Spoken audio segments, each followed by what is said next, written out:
श्रोताओं नमस्कार। गर्भावस्था के दौरान महिलाओं में कई तरह के बदलाव होते हैं। कई बार कुछ महिलाओं में ब्लड शुगर लेवल बढ़ जाता है, जहां अनियंत्रित शुगर न केवल प्रसव में अड़चन पैदा करती है बल्कि मां और बच्चे दोनों के लिए खतरा उत्पन्न करती है। इसीलिए आपको इस बीमारी के प्रति जागरूकता लाने के उद्देश्य से आज हमने अपने स्टूडियो में इस भेंट वार्ता का आयोजन किया है और हमारे साथ हैं वरिष्ठ स्त्री रोग विशेषज्ञ डॉक्टर नीना गिडियन। मैडम बहुत बहुत स्वागत है। थैंक यू, धन्यवाद। मैडम सबसे पहले तो यही सवाल है कि ये गेस्टेशनल डायबिटीज आखिर होता क्या है? सबसे पहले तो मैं आपको बताऊं कि डायबिटीज, मधुमेह की बीमारी आज हमारे इंडिया में इतनी ज्यादा हो गई है कि आज हम भारत को वर्ल्ड का डायबिटिक कैपिटल बोलने लगे हैं।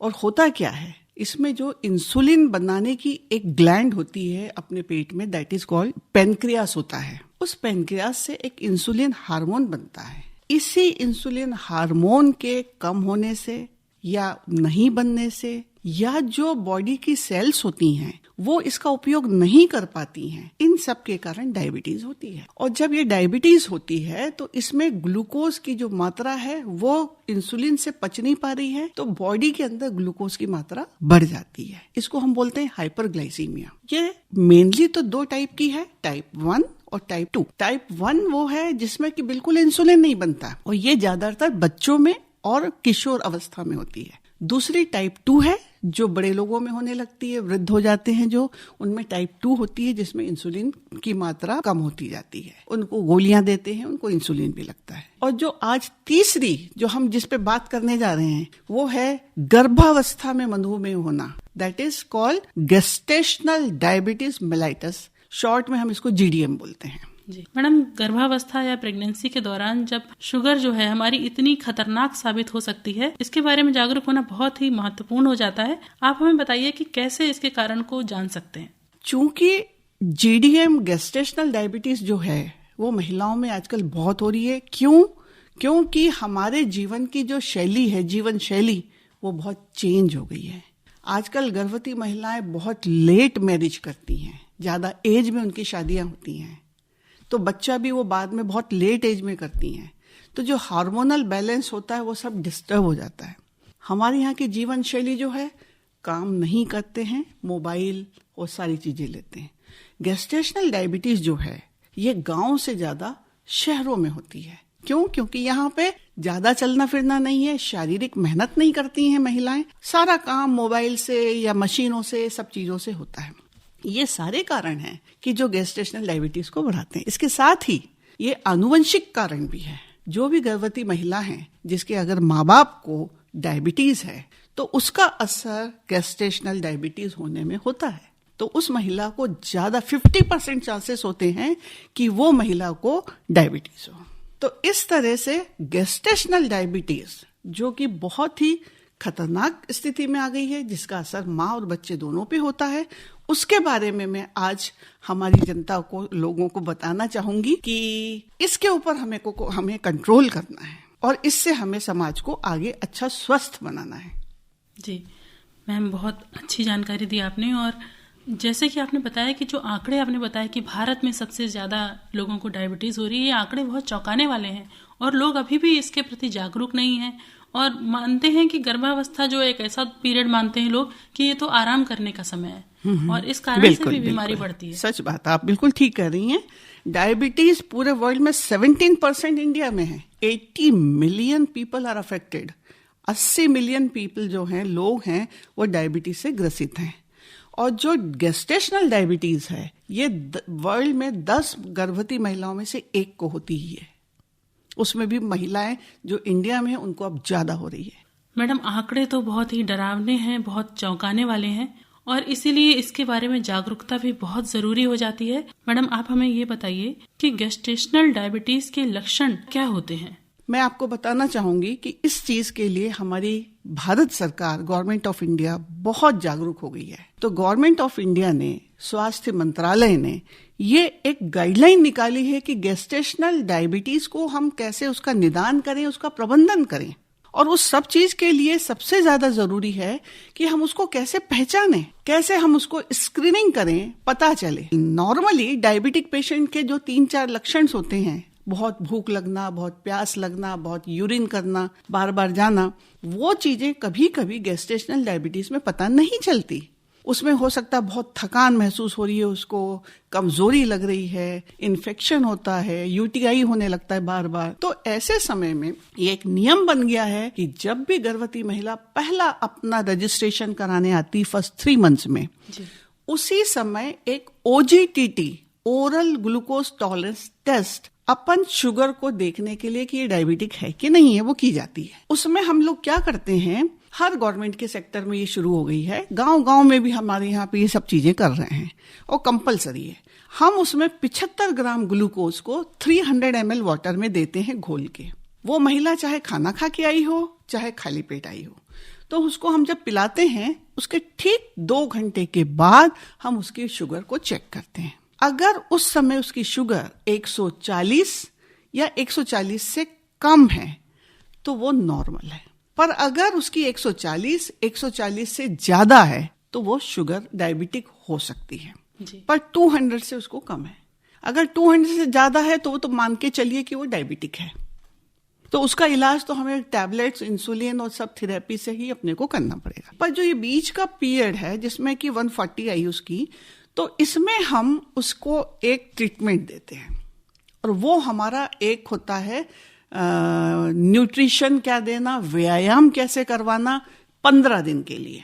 हम उसको बताते हैं कि आपको कैसा खाना खाना है, आप क्या खाना खाएंगी। उसके लिए एक रूल बना दिया है, नहीं समझ में आता है सबको कि हम क्या खाएं, कि हम ये खाएं, कि ये फल खाएं कि नहीं खाएं। उसमें हम एक थाली लेते हैं, उस थाली को हम 50-50 बांट देते हैं, एक अपर भाग और एक लोअर पार्ट। तो जो अपर वाला पार्ट है उसमें हमें ज्यादा से ज्यादा हरी साग सब्जी भाजी, जैसे सेम की भाजी, तुरई की भाजी, लौकी की भाजी, जिसमें कि फाइबर्स ज्यादा होते हैं, ऐसी सब्जियां हमको आधी 50% खाना है। जो नीचे का आधा भाग होता है उसको भी हम 2 भाग में बांटते हैं, मतलब 25%। उस 25% में एक साइड पे हम लोग पनीर, दाल, प्रोटीन्स, मतलब जो नॉन वेजिटेरियन हैं वो अंडा खा सकते हैं या चिकन ले सकते हैं, फिश ले, बट रेड मीट अलाउड नहीं होता है। तो इससे 25%, जो 25% है उसमें चपाती और चावल, वो भी एक साथ नहीं लेना। अगर चपाती खाती है तो चपाती खाए, या चावल खाती है तो सिर्फ चावल खाए। इस तरह से हम उस थाली को बनाते हैं और ये थाली हम 3 बार देते हैं, सुबह का नाश्ता, दिन में और एक रात को। जब ये नाश्ता वो करते हैं तो ये नाश्ता करने के बाद उनको 10 मिनट पैदल घूमना है। कितना ही काम आप कर रहे हो, कुछ भी कर रहे हो, 10 मिनट्स उनको खूब घूमना है। ठीक ऐसे ही जब लंच में लेंगे तो उसके 10 मिनट बाद घूमे, रात को 10 मिनट, मतलब पूरा टोटल वो 30 मिनट्स की उनका व्यायाम होता है। तो खाने पे अपन ने कंट्रोल किया, शुगर एकदम बंद कर देते हैं, मीठी चीज अपने को कुछ नहीं लेना है, शक्कर नहीं लेना है। इसके साथ वो एक आध फल खा सकती है। जैसा आप बोल रहे हैं कि अपन बहुत सारे ऐसे फल होते हैं जिनमें बहुत शुगर होती है, जैसे कि आम हो गया, केला हो गया, ये नहीं लेते, अंगूर हो गया। हमें कौन से फल लेना है जिनमें शुगर की मात्रा बहुत कम है, जैसे एप्पल हो गया, सेव फल हो गया, नाशपाती हो गया, जामुन है, बेर है, सिंपल से वाले जो फल होते हैं, बस इनको अपने को लेना है, वो भी एक क्वांटिटी में, बहुत सारा वही फल नहीं खाना है। तो इस तरह से हमें संतुलित आहार लेना है जिसमें कि शुगर ज्यादा नहीं हो, फाइबर्स ज्यादा हो, तो जिससे कि उसके डाइजेशन में ठीक रहे, उससे अच्छा पच जाएगा भोजन और पेट भी उसका ठीक रहेगा। तो व्यायाम ये हम 15 दिन के लिए देते हैं। कब? जब उसकी शुगर हमने OGTT करा और 140 से ज्यादा आई तो हमने उसको 15 दिन के लिए ये थेरेपी पे डाल दिया, व्यायाम प्लस ये वाला खाना। फिर 15 दिन के बाद हम उसकी खाना खाने के 2 घंटे के बाद टेस्ट करते हैं। अगर उस समय उसकी शुगर 120 से कम आई मतलब वो निगेटिव है, उसको डायबिटीज नहीं है। अगर उसके बाद उस समय उसकी 120 से ज्यादा आ गई तो आप समझ लिए कि वो डायबिटिक है। तब हम उसको मेटफॉर्मिन टैबलेट या इंसुलिन इंजेक्शन प्लस जो हमने पोषण और व्यायाम की जो चीजें बताई हैं, इसको हम पूरी फिर प्रेगनेंसी में कंटिन्यू करते हैं जी। यानी दोनों चीजें फिर साथ साथ चलती हैं। दोनों चीजें साथ चलती हैं जी। मैडम, यहाँ पर जो आपने बताया कि हमें इस तरह के खान पान और व्यायाम को दोनों का संतुलन बना के हमें चलना पड़ता है, हम ये जानना चाहेंगे कि ये पता कैसे चलता है, क्या इसके आम कोई गर्भवती महिला है वो कैसे पता कर सकती है कि मुझ में डायबिटीज के लक्षण दिख रहे हैं? कौन कौन से ऐसे लक्षण होते हैं कि वो जाके डॉक्टर को तुरंत चेकअप कराए? लक्षण तो जैसे मैंने आपको बताया कि जो डायबिटीज के नॉर्मल होते हैं, खूब प्यास लगना, पानी बार बार पीना, यूरिन जाना, खूब भूख लगना, खाना भी खूब खा रही है पर वजन कम होता जा रहा है जी, या शरीर में बिल्कुल थकान महसूस हो रही है, चल ही नहीं पा रहे। इसके अलावा जब भी गर्भवती महिलाएं होती हैं इनमें बहुत कॉम्प्लिकेशंस भी होते हैं। और दूसरा, कई ये जो मैं बताइए आपको OGTT करते हैं जो कंपलसरी कर दी है।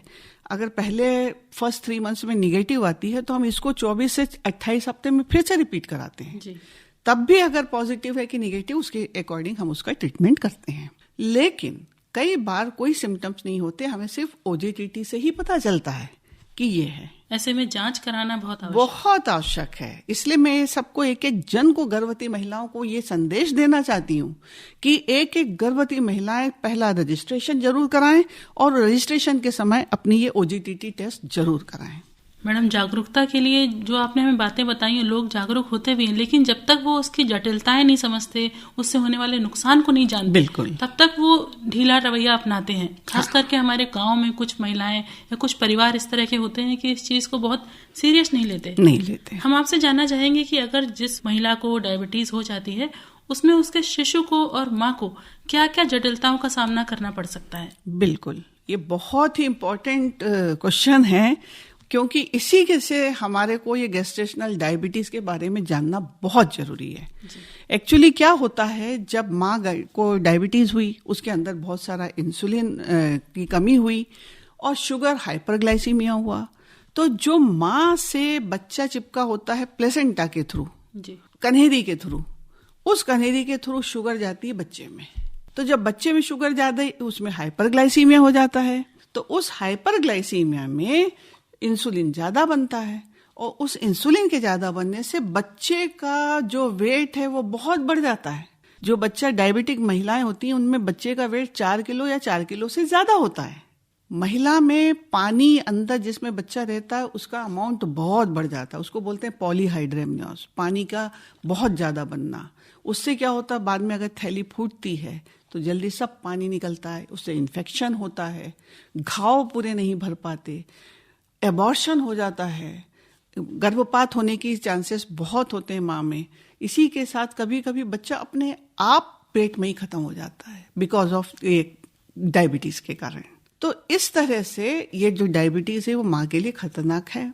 दूसरा क्या होता है, जब 4 किलो का बच्चा गर्भावस्था के समय डिलीवरी होना है, अब इतना बड़ा बच्चा निकलना, अगर आप गांव में हैं, कोशिश किए जा रहे हैं नॉर्मल हो जाए और उसमें क्या होता है, वो फंस के रह जाता है। उससे क्या होता है कि माँ के जो अंदर के अंग हैं उनको भी चोटें लगती हैं, बच्चादानी कभी कभी फट जाती है, बच्चा बाहर नहीं निकलता। बड़ी मुश्किल से अगर बच्चे को बाहर निकालते हैं तो बच्चे की गर्दन, ये सब में खिंचाव पड़ता है, उसके कंधे पे खिंचाव पड़ता है, तो जो यहाँ की नर्व्स होती हैं, प्लेक्सस होते हैं, वो खींच जाते हैं। उससे बच्चे में बहुत नुकसान होता है, बच्चे को मानसिक और उसका सब चीज संतुलन सब बिगड़ जाता है। तो इस तरह से उस समय, तो ऐसे वाले जो केस हैं उसमें बच्चा जो है जब डिलीवरी भी होती है तो यहाँ अंदर तो हाइपरग्लाइसीमिया की कंडीशन है, बाहर आते ही उसको हाइपोग्लाइसीमिया हो जाता है, शुगर एकदम लो, हाइपोकैल्सीमिया, कैल्शियम खत्म हो जाता है, उसको रेस्पिरेटरी डिस्ट्रेस सिंड्रोम होने लगता है, उसकी सांसें फूलने लगती बच्चे की। उस ऐसे बच्चों को ICU की बहुत जरूरत होती है, नियोनेटल ICU, SNCU की जरूरत होती है। तो ये एक कॉम्प्लिकेटेड, या कह लेना चाहिए कि गेस्टेशनल डायबिटीज वाली जो महिलाएं हैं, ये बड़ी ही जटिल प्रेगनेंसी हम उनको कहेंगे। कॉम्प्लिकेटेड जो हम कहते हैं हाई रिस्क प्रेगनेंसी, ये उस कैटेगरी में आती हैं।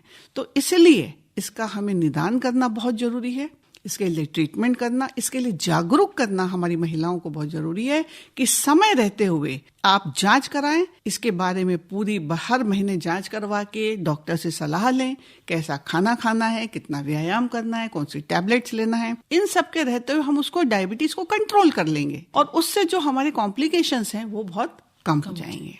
मैडम, यहाँ पर जैसे आपने बताया कि इस बीमारी से बच्चे को तो कितना नुकसान है, माँ को भी नुकसान है, गर्भपात का भी खतरा है और बच्चे की जान पैदा होने के बाद भी जाने का खतरा रहता है। जी हाँ। इतने सारे नुकसान हैं, तो हम पहले से ही ऐसी क्या तैयारी रखें गर्भ धारण करने से पहले ही, कि हमारी कैसी दिनचर्या होनी चाहिए, या फिर हम गर्भ धारण करने की सोच रहे हैं तो हमारा क्या खान पान होना चाहिए। गर्भावस्था के दौरान भी यदि हमें डायबिटीज नहीं भी है शुरू में, क्या क्या सावधानियां ऐसी रखें कि हमें ये बीमारी ना हो सके।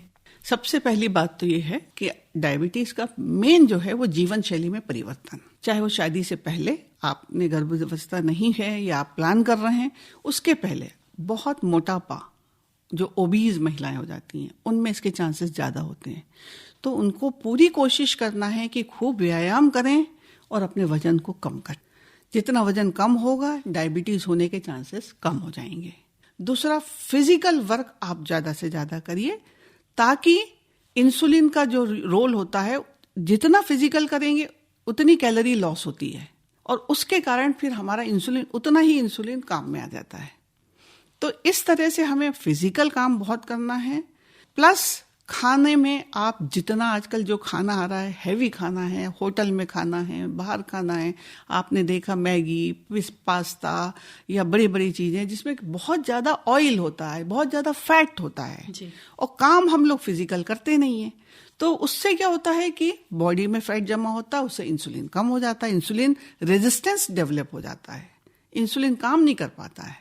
तो मोटापे को कम करने के साथ खाना जो है, हाई फैट वाला खाना हमें अवॉइड करना, हमें नहीं खाना है। इससे हम अपने डायबिटीज को कंट्रोल भी कर सकते हैं। आगे के लिए हम फिर जब प्रेगनेंसी चाहते हैं तब हम फिर प्रेगनेंसी प्लान कर सकते हैं और पूरी प्रेगनेंसी में इसी चीज को अपनाना है अपने को। जी। इसके अलावा मैडम एक सही उम्र भी होनी चाहिए शादी करने की। ये चीजें तो अब समाज में देखो अपन नहीं कह सकते, लेकिन आज करियर बनाने में बच्चे लगे हैं कि हम ये बन जाएं पहले फिर शादी कर लेंगे, या हम कुछ कमाने लग जाएं तो हम शादी कर लेंगे। तो ये चीज तो एक सामाजिक वो है, लेकिन फिर भी कोशिश यही होना चाहिए कि एक समय रहते जो सही एज शादी के लिए है, जिसमें हमें कोई कॉम्प्लिकेशन नहीं होते। जितनी एज ज्यादा होगी उसमें कॉम्प्लिकेशन उतने ही बढ़ते जाएंगे, उतनी ही हमारी प्रेगनेंसी बड़ी कठिन वाली हो जाती है और उससे माँ और बच्चे दोनों को। एक और चीज है, ये गैस्ट्रेशनल डायबिटीज का एक कॉम्प्लिकेशन बहुत ज्यादा है कि जिसको ये गैस्ट्रेशनल डायबिटीज होती है या गर्भावस्था में जो मधुमेह हो रहा है, उनमें 50% चांसेस होते हैं कि आगे के 5 या 10 साल में वो खुद डायबिटिक बन जाते हैं। जैसे पूरे 9 महीने तो डायबिटीज रही जी, फिर उसके बाद वो नॉर्मल आ गए, लेकिन विद इन 5 to 10 ईयर्स वो फिर खुद भी डायबिटिक। मतलब आप सोचो, अगर हमने इसको कंट्रोल नहीं करा शुरू से तो आगे वाले समय में हमारे यहाँ डायबिटिक के पेशेंट्स और बढ़ते जाएंगे। यानी तो हमें अभी से संकेत मिल रहे हैं कि अपनी जीवन शैली को सुधारना है। जी मैडम, यहाँ पर एक सवाल मेरे मन में आ रहा है कि जब इतने सारे कॉम्प्लिकेशंस होते हैं इस डायबिटीज के, और यदि किसी को जेनेटिक है तो उसको तो और सचेत हो जाना चाहिए। बिल्कुल। इसके बावजूद हमारे भारत देश में जो डायबिटीज के मरीजों की संख्या है वो बहुत अधिक है। गांव की महिलाएं जो खासकर हैं, एक तो डॉक्टर को नहीं दिखाती समय समय पर, और दूसरा उनका खान पान में बहुत सारे भ्रम रहते हैं कि ये नहीं करना, वो नहीं करना, काम काज को लेके भी भ्रम होते हैं। हम चाहेंगे आपसे कि इन भ्रम को आप दूर करिए थोड़ा। बिल्कुल, भ्रम तो दूर करना ही जरूरी है, क्योंकि भ्रम के कारण ही ये सारे कॉम्प्लिकेशंस होते हैं। जी। सबसे पहला भ्रम तो यही है कि हम अस्पताल नहीं जाना, कोई सारी जांचें डॉक्टर करा रहे हैं वो हम क्यों करवाएं। जो घर की बुजुर्ग पुरानी महिलाएं हैं, हम तो कभी अस्पताल गए नहीं थे। ऐसा ही होता है कि 9 महीने जो तुम तो जब भी जाती हो अस्पताल चली जाती हो, कितनी दवाइयां खाती हो, ये खाती हो। हमारे समय हमने इतने बच्चे पैदा कर लिए, हम कभी अस्पताल का मुंह ही नहीं देखा। ये सबसे बड़ा भ्रम है। उस समय के जो वातावरण था, सारी काम करते थे, उस समय की महिलाएं तो काम करते करते सारा फिर डिलीवरी हो जाती थी। लेकिन आज का समय बदल गया है। आज जो महिलाएं हैं वो इतना काम नहीं कर रही हैं, और ये बीमारियां जो बढ़ रही हैं तो उसके लिए जांच कराना भी जरूरी है, रजिस्ट्रेशन कराना जरूरी है, सारी जांचें कराना जरूरी है। पता लगा लेना है कि हमारे को कोई बीमारी तो नहीं है। जब पता चल जाए तो हमें उसके हिसाब से काम करना है। फिर जो इन लोगों के बहुत से मिथ्स होते हैं कि अभी ये नहीं करो, बैठे रहो, ये वाला खाना मत खाओ, ज्यादा सूजन आ रही है अगर शरीर पे तो बोले नहीं नहीं, वो तो डिलीवरी में आती है, वो तो सूजन पूरा शरीर सूजता ही है, उसमें कौन सी बड़ी बात नहीं है। हर महिला ये चाहती है कि वो ये सब चीजें नॉर्मल है, लेकिन ये नॉर्मल नहीं होती हैं। ये एक खतरनाक साइंस होते हैं। अगर शरीर फूल रहा है, मोटापा हो रहा है, महिला को कमजोरी लग रही है, तो ये सारी चीजों में ब्लड प्रेशर एकदम बढ़ता है। क्योंकि जिसको गेस्टेशनल डायबिटीज होती है उसमें ब्लड प्रेशर भी बढ़ने लगता है और उनको झटके आने लगते हैं। तब जब ये वाली एक कंडीशन होती है, तब गांव की महिलाओं को मालूम पड़ता है कि अरे इसको तो झटके आने लगे, तब वो इमरजेंसी में लेके भागती हैं पहली बार। ये ऐसा होता है। यानी हमें इन सभी भ्रमों से दूर रहना है और डॉक्टर को जरूर दिखाना है। इसके अलावा भी कई बार महिलाओं में ये भ्रम रहता है कि यदि हमें पहली प्रेगनेंसी में डायबिटीज नहीं थी तो क्या दूसरी प्रेगनेंसी में भी डायबिटीज नहीं होगी। मैम, इसमें कितनी सच्चाई है? नहीं, हो सकता है। अगर पहले में नहीं है तो ये नहीं समझिए कि हमें दूसरे में भी नहीं होगा। हर प्रेगनेंसी को आपको कॉम्प्लिकेटेड मानना है और उसी के हिसाब से, चाहे वो पहली हो, दूसरी हो, तीसरी हो, आपको उसी हिसाब से सारी जांचें करानी है और सारा काम करना है। सच्चाई ये है कि अगर पहले उसमें गेस्टेशनल डायबिटीज हुई है तो मान के चलिए कि वो सेकंड में भी होगी। तो इसीलिए हमें उसको प्रिपेयर करके अपने आप को करना है कि हम बिल्कुल नॉर्मल लेवल पे रहें, हमारा शुगर लेवल नॉर्मल रहे, हम उतनी अच्छी एक्सरसाइज करें, पहले और दूसरे बच्चे में बराबर गैप रखें और गैप के साथ हमें पूरी तरह से एक्सरसाइज, खाने के ऊपर ध्यान देते हुए अपने आप को मेंटेन करना है। मैडम, बहुत अच्छी जानकारी दी आपने और बहुत ही महत्वपूर्ण जानकारियां दी हैं। तमाम श्रोता हमारे कार्यक्रम को सुन रहे होंगे और इस भेंट वार्ता से जरूर जागरूक होंगे। और सभी से मेरा निवेदन है, हाथ जोड़ के निवेदन है कि डॉक्टर को जरूर दिखाएं और रजिस्ट्रेशन कराएं। जैसे ही मालूम पड़ा पहली बार कि उसका पीरियड मिस हो गया है, उसको प्रेगनेंसी की टेस्ट करें और प्रेगनेंसी टेस्ट जैसे ही मालूम होती है तुरंत डॉक्टर के पास जाएं, एएनएम के पास जाएं, छोटी जगह पे हैं तो अपनी आशा के पास जाएं और आशा आपको लेके जाएगी और आपकी सारी जांचें कराएगी, आपका रजिस्ट्रेशन करेगी और ये ओजीटीटी की टेस्ट कराएगी। ये सब हो जाने से आप बिल्कुल सुरक्षित हो जाते हैं कि आपको पता चल गया है कि अब आप किस स्टेज पे हैं, आप निगेटिव हैं कि पॉजिटिव हैं, उसके अकॉर्डिंग फिर आपका ट्रीटमेंट चलेगा। और मैं सच में कहती हूँ कि अगर इस चीज को सबने कर लिया तो हम डायबिटीज को हमारे देश से हटाना चाहते हैं ताकि हमारी माँ और हमारा बच्चा एकदम सुरक्षित रहे। जी, यदि हम सारे टेस्ट करा लेते हैं और निश्चिंत हो जाते हैं तो यकीनन हमारी जो गर्भावस्था है वो बहुत ही प्रसन्नमयी हो जाएगी, उसमें कोई तरह का तनाव या चिंता नहीं रहेगी। और मैडम, आपने हमारे स्टूडियो में आकर इतनी अच्छी जानकारियां हमारे साथ साझा की हैं और हमें उम्मीद है कि हमारे जो भी श्रोता कार्यक्रम को सुन रहे होंगे इससे लाभान्वित होंगे। आपका हमारे स्टूडियो में आने के लिए बहुत बहुत धन्यवाद। Thank you. धन्यवाद।